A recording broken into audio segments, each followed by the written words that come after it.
What we've got here is another of the great tree species of England. This is the beech tree. You can see this wonderful silvery bark and the wobbly adaptability of the trunk as it copes with having branches lopped off it and shifts in the soil. It turns into this beautiful moulded shape. And the wood itself is hugely important, often used as fuel wood or for furniture making. The bodgers, you may have heard of the term bodging, which is a bit of an insulting name for what was actually a very fine profession.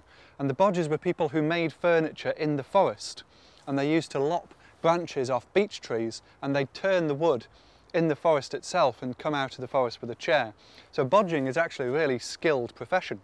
Beech trees are the dominant trees on thin soil, particularly on slopes. They cast a very deep shade and not much grows underneath beech trees. But they are native trees that have been here since a good 6,000–7,000 years. Another interesting feature of beech trees is the bark is very nice for carving into.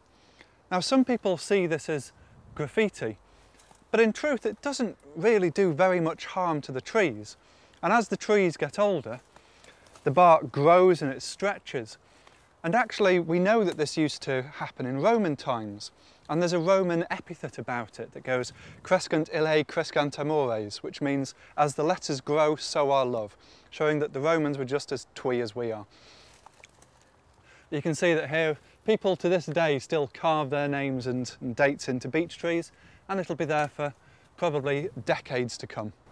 Have you ever carved your name into a beech tree? I haven't, no. I don't like to hurt my friends. These are the beech's leaves. They're quite glossy and shiny. When they first come out, they have this little fringe of hairs around the edges.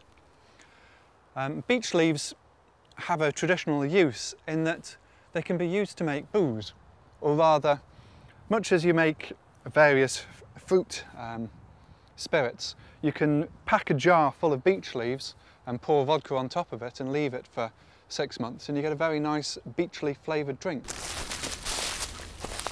You know you're in a beech wood even before you look up at the trees, because they cast such a dense shade, very little grows underneath them. What you have is this dense carpet of leaves that take a long time to break down, and these husks of the beech mast that contain the beech nuts, which crunch underfoot as you walk through a beech forest. And beeches are masting trees in that they produce their seed only every 4 or 5 years, but when they do, they shower down huge quantities of it. It covers the ground.